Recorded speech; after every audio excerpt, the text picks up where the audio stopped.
ኖ ደም እንዳትበሉ ደም መብላት በጣም አደገኛ ነው ተዋሲያን ረቂቅ ተዋሲያን በአይን የማይታዩ ነገሮች ተሸካሚ ነው አለ መጽሐፍ ቅዱስ ግን የዛሬ ስንት ሺህ ዘመን ነግሮናል እንደውም አንድ በጣም የሚገርመው ዘሌዋውያን 17:13 ላይ ምን ይላል ነገር ግን ደሙን እንደ ውሃ በመድር ላይ አፍስሰው እንጂ አትብለው ይላል ምን በለው ከብቶች ሲታረዱ ደሙን ምን ላይ አፍስሰው ይላል ምን ማለት ነው ደም ውስጥ ያሉት ረቂቅ ተዋሲያን መሬት ላይ ባሉት ረቂቅ ተዋሲያን ምን ይሆናሉ ይመክናሉ ይጠፋሉ ነው ጤንነት ይሆናሉ የሰው ልጅ ጭንቅላት በደንብ የሚታይበት ጊዜ ላይ ተደርሷል ጭንቅላታችን ሲከፈት ምንድነው ኤሌክትሪክ ነው ተመልከቱ እንደ እሳት ነው 100 ቢሊየን የሚጠጉ ኒውሮኖች ነርቮች አሉበት ነው ከ100 ትሪሊየን በላይ ግንኙነትን ማድረግ የሚችል ነው ምናችን ጭንቅላታችን ስለዚህ እሳት አድርጎታል እሳት የሰለጠነበት ነው ከሰባቱ የእሳት ሰማያት በመቀጠል ባቢልን ወይም ነፋስን እንዳደረገ በሰው ልጅ ካንገቱ ዝቅ ባለው ሳንባው ላይ ደረቱ ላይ ደግሞ ነፋስን ሾሞታል ምን ሾሞታል ነፋስን ስለዚህ ሰው አየር ሲያጣ ልቡን ሰዎች ምን ይሉታል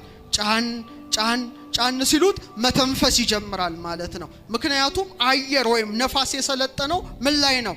ደረት ላይ ነው እግዚአብሔር ስራው ይደንቃል ዛሬ ምን ተነፍሰው ኦክሲጅን በነፃ ነው አይደለ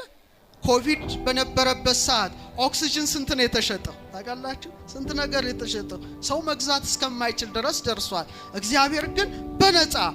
ኦክሲጅንን 65% ካርበን ዳይኦክሳይድ 18% ሃይድሮጅን 10% ናይትሮጅን 3% አድርጎ ሾሞታል ማለት ነው ደረታችን ላይ ይሄ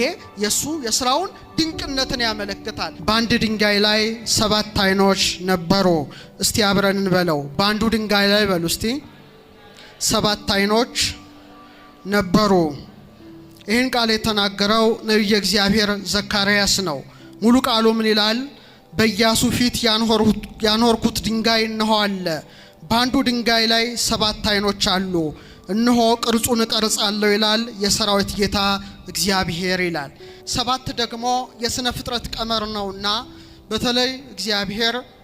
በሰው ልጆች ላይ 7 ነገሮችን 7 ፈሳሾችን ያኖረበትን ረቀቅ ያለውን ምስጢር እግዚአብሔር በገለጠልን መጠን እንማራለን የምስጢር ባለቤት እግዚአብሔር አምላካችን ምስጢሩን ጥበቡን ለሁላችን ይግለጥልን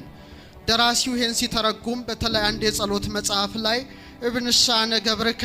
ድንጋዩ ማለት እኔ ነኝ ይላል በአንድ ድንጋይ ላይ 7 አይኖች አሉ በአንድ ድንጋይ ላይ 7 አይኖችን እንዳበራ የኔ